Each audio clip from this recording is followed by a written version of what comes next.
Hey everybody, today what I'd like to do is I'd like to take you through some of the most important blocks on the Bitcoin blockchain that really made a big difference in why we use Bitcoin today and what gave it such a great amount of adoption. So before we do that, one of the reasons why I want to get into that today is because yesterday marked the 11-year anniversary of when Satoshi Nakamoto actually disappeared. And so it's been 11 years since we've heard anything out of Satoshi Nakamoto, and as we know, none of his coins have really moved. So let's go in and take a look at some of the things that really made Bitcoin so incredibly valuable. So as we know, Bitcoin was released on October 31st of 2008 as a white paper. And the first block, and so what we've done is we've went out and we've looked at btc.com, which is a block explorer. We're going to go out here and we're going to look at the very first block. It's called the Genesis block. And many of us know that in this Genesis block, one of the things that people talk about quite a bit is this message, Chancellor on the brink of second bailout of banks. And if we go out and take a look at the times of the local periodical in the UK, this was a headline of that particular periodical that was found that particular day on January 3rd of 2009. And so that headline was then embedded into this first block of data that was mined by this address, and that address got 50 Bitcoin for doing that work, and it's called proof of work, and we've talked about that in some other videos.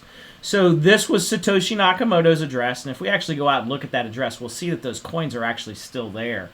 And there's several addresses, of course, that we know that are Satoshis, and the coins just don't move.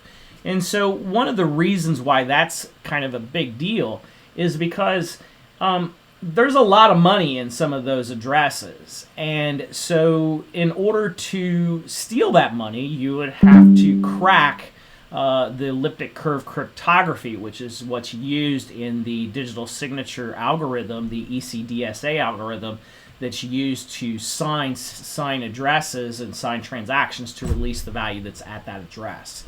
So, yeah. So if that algorithm was to, let's say, quantum was to be able to break it, then some of the first targets, of course, would be the targets that have the most amount of value, and that, of course, would be Satoshi Nakamoto's wallet. So until those coins move, we probably have a pretty relative level of confidence that the algorithms are working correctly, and we don't have any worries about somebody stealing our worth. So a lot of times people are worried that blockchains are going to get cracked by quantum. Well, the technology it is in parallel, right? It doesn't just increase for the hackers; it increases for the people protecting their data too. So even as the quantum technology gets better, we'll also be able to encrypt our data better. But there will be, those addresses, obviously, that if nobody's using them, that could be susceptible to theft. So that's something to think about when you start to think about, a lot of the times we get the question on quantum resistance and what does that look like with a blockchain, and how can I be confident that I'm not going to get my stuff stolen when quantum starts to catch traction. So that's kind of the answer to that, I think. Another thing that's kind of important in this first block is the fact that it was not very difficult to mine. You could actually mine this with your laptop or a personal computer. And when we look at the leading zeros, or the number, the block hash that we have to come up with has to be less than a certain number. And so this had 8 leading zeros or something here. So not very difficult to mine. But when we look at what we see now, it gets up to 18 or 19 leading zeros. So much more difficult to mine, much harder for the network to come up with a number that is appended to the block data, which is called the nonce. And that's what we see here, that was appended to the block data in order to make this a valid block. So in order to get that block hash, that's how that happened. And so if you know anything about hashing, we talked about that in an earlier video, this should pretty much make sense to you. Okay, So a couple other things here that we see. First of all, is that this was the very first Genesis block, so it was called block. It's block 0 as far as its block height is concerned. So it's the very first one. It's going to be an index 0, 1, 2, 3, all the way up to 77,000 or whatever block number we're on currently. 777,000. So anyway, the confirmations that we see here, that's just what I was mentioning. 733,795 blocks have been stacked on top of that Genesis block. So that's the current block number that we would be on, was 733,795, right? Okay, so that is pretty important there. This Genesis block, really important, and then again, it's kind of citing this article from the periodical there in England that was many times people believe that the monetary system and the banking system is some of the reasons why cryptography was used to create cryptocurrencies, and so they cite that article or that Genesis block for that. So that's another kind of important thing to note about this particular block. Okay, so we're going to fast forward a little bit. Remember, this happened on January 3rd of 2009. We're going to fast forward to block number 170. So it's going to be a little bit later on that month. As we can see here, this happened on January the 11th. So about a week later, a little over a week later, we had up to block 170. Now, what is so important about this particular block is, as we can come down here, we see that we have the Coinbase, which was given to the miner, and we always see that in every block that gets mined for doing the work or coming up with the nonce that gives you the number that meets that's less than the difficulty of the network, and that's what proof of work is. And so with this particular block, we can see that it was mined by this particular user or this miner, but it had a transaction in it. It had this transaction in it that was coming from Satoshi Nakamoto, and he was sending fee or sending Bitcoin to his friend Hal Finny, and this is Hal Finny's address. And if you notice, this address here matches this address, and the reason that this address matches this address is because he only sent 10 Bitcoin to Hal Finny. He had 50 Bitcoin in this address over here, but the important thing about this particular transaction is twofold actually. First of all, it's the very first transaction that ever happened on Bitcoin. The first one. And up until this point, we were just kind of seeing who could prove the problem, who could come up with the bingo game answer of the correct nonce to get the reward. That's all we were doing, and handing out rewards to one another. And so now we've proven that we can not only store those rewards on the system, but we can transfer that value, that reward, to someone else. So now that collectible has become something that could be exchanged. Interesting.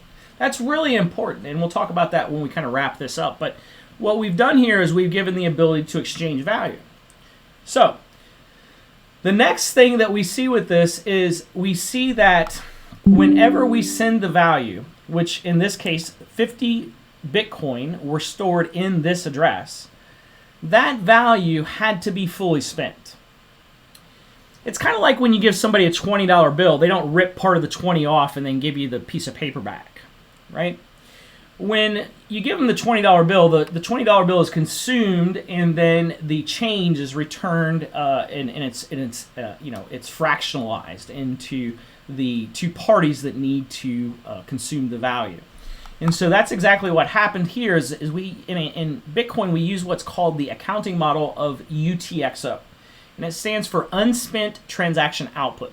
Meaning every time we sign a transaction that holds value, or an address that holds value with that ECDSA algorithm, we are releasing that value from that address, and we are then sending it to another address, and then any change could then be sent back to our address, or it could be sent to, depending on the kind of wallet that you have, it could be sent to a change address, right?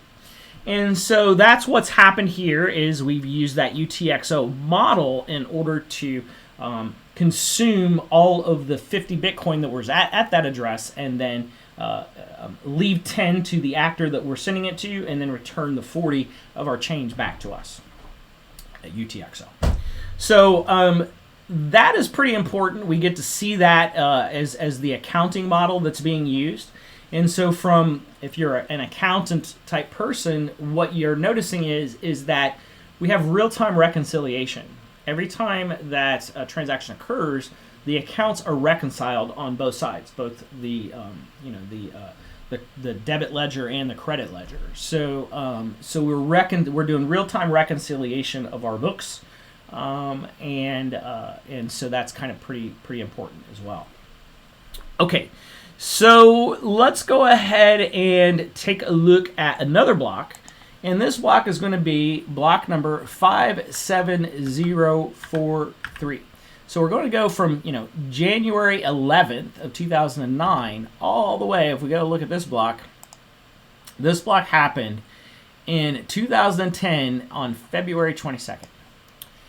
And what actually happened on that day is this guy right here, Laszlo Heinasink, posted a post on Bitcoin's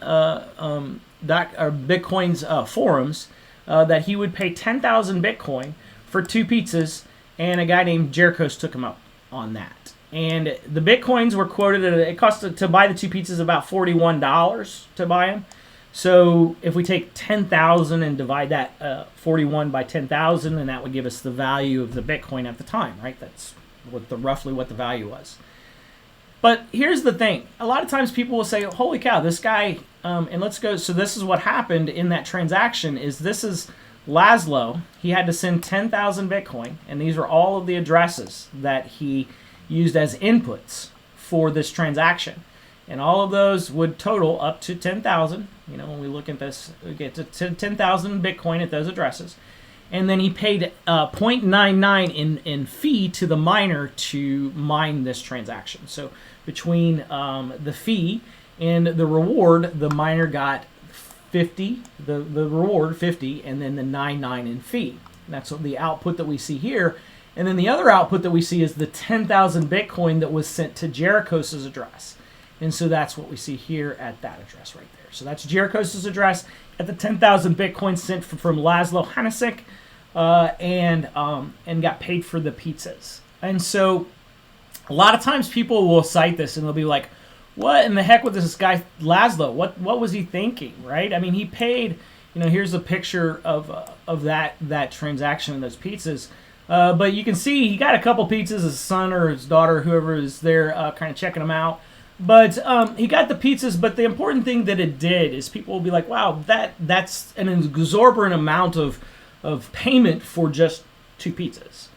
Well, that's true in today's valuation of Bitcoin. But until then, Bitcoin was just an idea. When it was released as a peer-to-peer cash system. Well, as we said before, when we were first mining, it was just a collectible that we were collecting. And it gave us the ability to store that value in our wallets. When Satoshi sent Finny the 10 Bitcoin, he proved that we then had a medium of exchange that we could exchange value. And then when we realized that we could purchase real-world goods with that, we wanted to keep an account of those values so that we could use them to make purchases. And so it's a unit of account. And so the 3 major functions of any currency or money is usually a medium of exchange, storage of value, and a view of an account. And so when we look at Bitcoin after Bitcoin Pizza Day, we can start to see that Bitcoin is actually getting a realization of what it set out to be. And that was a peer-to-peer cash system. And it did it. And so that's why these 3 blocks and these 3 transactions are really so incredibly important. Now, one last thing that I want to talk about before I close up is Satoshi Nakamoto is of anonymous creator, or is a anonymous creator. He disappeared. Nobody's seen him in 11 years yesterday. So, or heard from him. So why does that make Bitcoin unique? Because there's no one that we can go to be responsible. he dropped the technology on the public and said, it's a present, take it and use it.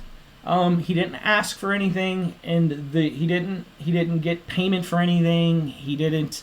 It's not a commercial venture. It's a gift, in essence, a gift of technology. And so it's up to us to use it, right, and use it appropriately. But when we look at other projects like XRP or EOS or Solana, there's a team. There's somebody that's accountable. Now, there's good things and there's bad things to that, right? There's pros and cons. And so the pros obviously are we have somebody that we can go to and ask, well, what did you intend this to do, and what's the vision of the project? And the cons is, well, we got somebody that we can go to and, so is that a feature or a bug? Well, it depends. We start to think about decentralization, a nation state's ability to, take over someone. Then we have to think about that nation state. Are they acting in our best interest? Sometimes people might think that money should be separated from state. And so, I think that might have been what Satoshi was thinking. If you live in the United States or a free world country, a lot of times you don't think about a lot of these things. But put yourself in the shoes of somebody that doesn't. And imagine, because of your geographical location, you're not able to be financially secure. You're not able to store value and use things as medium of exchange and unit of account. Think about being a Venezuela coffee farmer. Maybe you were incredibly valuable in your community, and then when the country debased their currency, that also took away your wealth. Probably not a good thing. And so these types of currencies, like Bitcoin, like cryptocurrencies that are decentralized, provide a level of trust that is self-sovereign and allows the individual that owns those private keys to have ownership of that value. And that is incredibly important. It's not any kind of monetary system or currency that we've ever been able to see or create in the history of humanity. And that's why we really need to pay homage, obviously, and be very grateful that we have such a great invention available to us. So, hope you enjoyed this quick video. I hope that it's been instructional and educational for you. And if you'd like to check us out, please give us a look at syndicatchain.com, and we would love to come out and give you some great education on blockchain and how it can be used to help your business reach that next level. All right, this is Tommy. Have a great day. Take care.